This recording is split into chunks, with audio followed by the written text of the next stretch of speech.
Hello to everyone and welcome to Classes by Vijeta.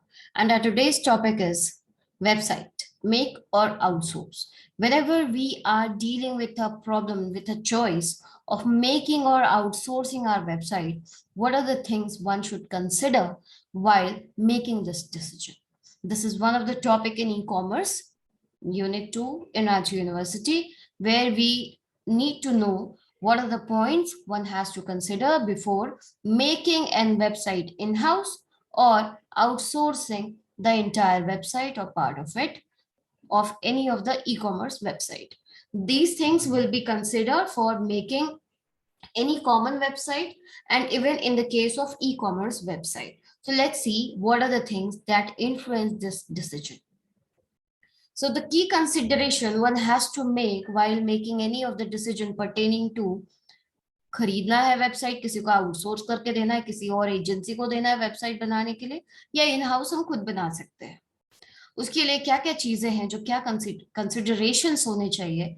आपके पहला consideration हो चाहिए कि आपके पास क्या रिसोर्सेज है, आपके पास दूसरा आपका स्किल सेट कितना है, मतलब स्किल सेट आपके पास जो मैन पावर है उसका स्किल सेट क्या है, क्या ये मैच करता है जो भी रिक्वायरमेंट आपको वेबसाइट बनाने के लिए चाहिए। आपके पास फंड्स कितने हैं, फंड्स ये आपको डिसाइड करने में हेल्प करते हैं कि खासकर जब आप आउटसोर्स कर रहे हैं तो वहां पे किस तरह की एजेंसी के पास आप जाएंगे, ये कंप्लीटली आपके फंड्स पे डिपेंड करता है। एंड टाइम कमिटमेंट, जिस भी एजेंसी के पास अगर आप जा रहे हैं या फिर आप इन हाउस बना रहे हैं, आप कितना टाइम दे सकते हैं अपने इस प्रोजेक्ट को, उस पर डिपेंड करेगा कि आपका वेबसाइट टाइम पे बनेगा या नहीं बनेगा। So these are the four key consideration one has to make, one has to consider while deciding कि वेबसाइट हमें इन हाउस बनाना है या फिर उसे आउटसोर्स करना है। वेबसाइट बनाने के लिए बहुत सारी इंडिविजुअल कंपनीज होती हैं, बहुत सारे एंटरप्रेन्योर्स होते हैं, बहुत सारे स्मॉल बिजनेस फर्म्स होते हैं जो कंप्लीटली वेब डिजाइनिंग का काम करती हैं। आप अपना पूरा काम उनको वेब डिजाइनर्स को दे सकते हैं, वो आपके हिसाब से काम करेंगे।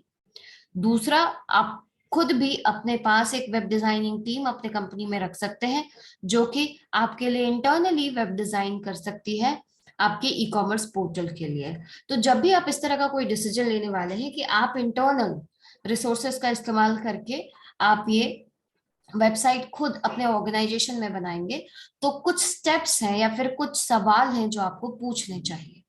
सो पहली चीज क्या होती है, जो पहला स्टेप होता है, one need to evaluate the internal resource को इवेलुएट करना है। तो सब उसमें क्या कैसे आप ये इवेलुएशन करेंगे, तो you need to ask a question to one self.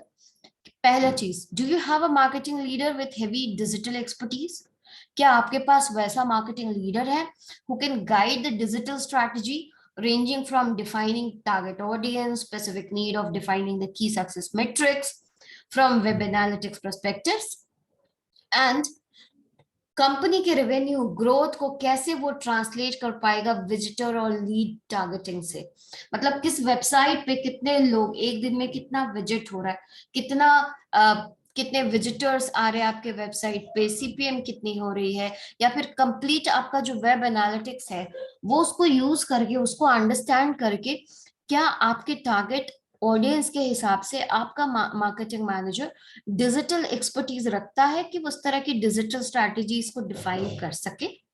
अगर आपके पास ऐसा मार्केटिंग मैनेजर है तभी आप वेबसाइट बिल्डिंग की तरफ जाएं, अदरवाइज आपको हमेशा इसको आउटसोर्स ही करना चाहिए। दूसरी चीज, आपके पास मार्केटिंग लीडर है, चलो बहुत अच्छी, बहुत खुशी की बात है। क्या आपके पास वेब डिजाइनर है? दूसरा सवाल, स्किल्ड वेब डिजाइनर है या नहीं है?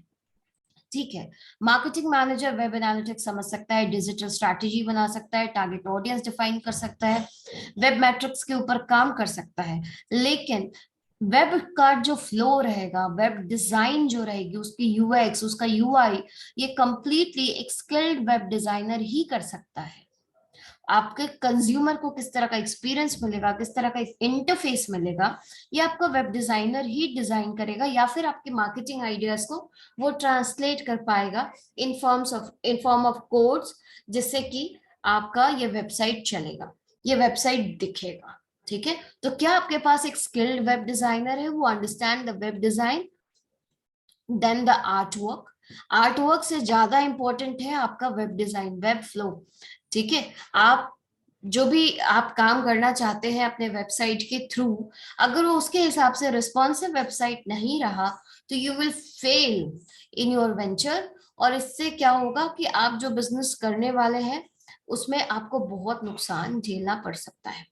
The person need to know how ideal customer use the web, how to design a website, and find all the information. This person also needs to understand web conversion and how it relates to buyer journey, and need to understand your ideal customer and their behavior.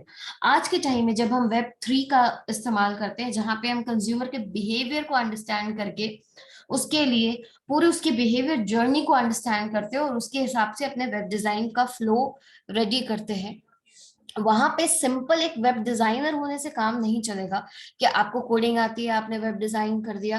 वैसा नहीं होगा, आपने API का इस्तेमाल किया और web design बन गया। No, you need to understand the customers journey on your website. आपकी अगर वेबसाइट पे कोई बंदा अगर कोई सामान खरीदना है, कि how they will behave, how they will respond to your website, इसको बहुत अच्छे से समझता हो कोई, अगर आपके पास ऐसा स्किल्ड वेब डिजाइनर हो, तभी आप अपना जो वेब डिजाइनिंग का काम है वो खुद से करिए, otherwise always outsource. The third thing is, do you have a project manager? इन सारी चीजों को मैनेज करिए। You need to have a project manager because you need to have a timeline and budget. ये पूरे web designing is not a free work, right?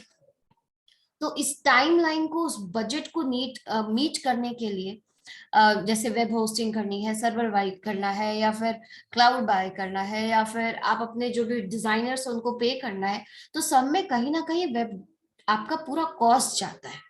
फिर आपने जब वेबसाइट बना लिया, उसकी मार्केटिंग करनी होती है, तो लाइक बहुत सारा कॉस्ट है जो एक वेबसाइट में इन्वॉल्व होता है।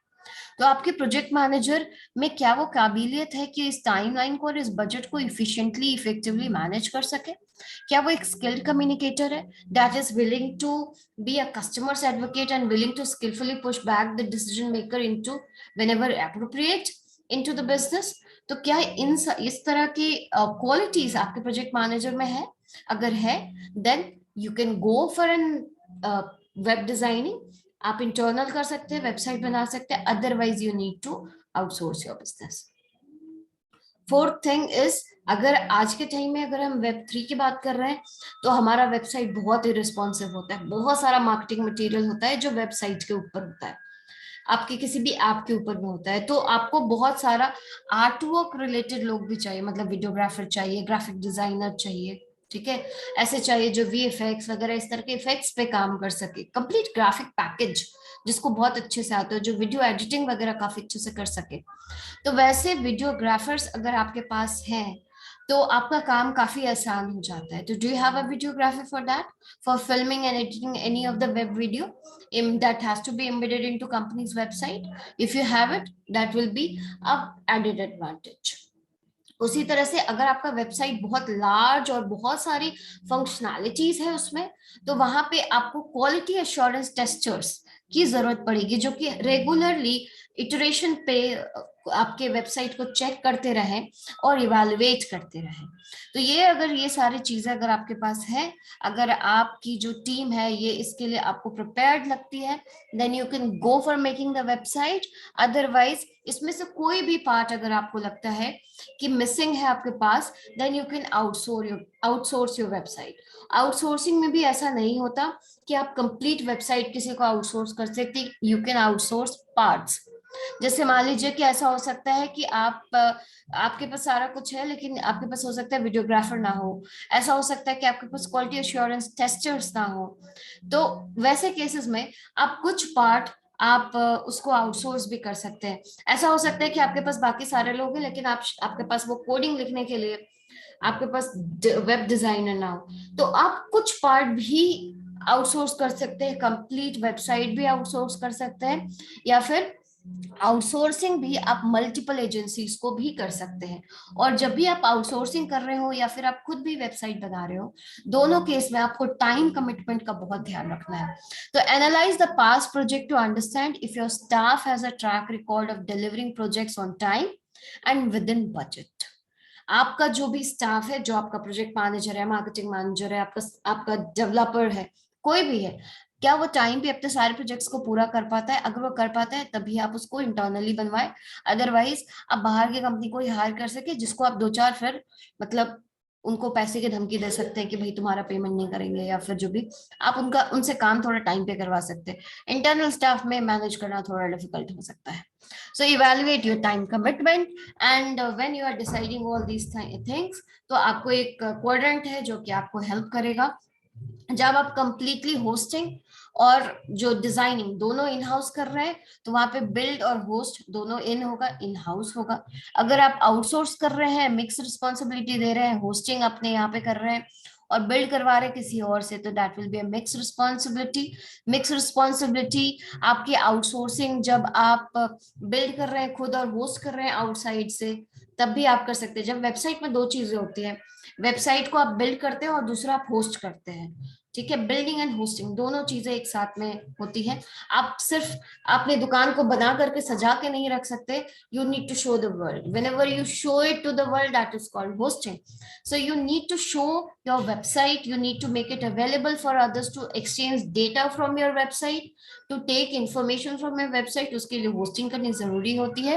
होस्टिंग सर्विसेज इन हाउस भी हो सकते हैं, it can be outsource to other agency. तो दोनों केस में अगर आउटसोर्सिंग मिक्स रिस्पॉन्सिबिलिटी में आएगी, इन आउट, तो वहां पे ये दो क्वाड्रेंट आपके यूज होंगे, ये दिस। और कंप्लीटली अगर आपने पूरा काम अगर आप दे देते हैं किसी आउटसोर्स एजेंसी को, तो इसको हम कंप्लीटली आउटसोर्स्ड प्रोजेक्ट कहते हैं। So this is all about making or outsourcing a website. Thank you very much.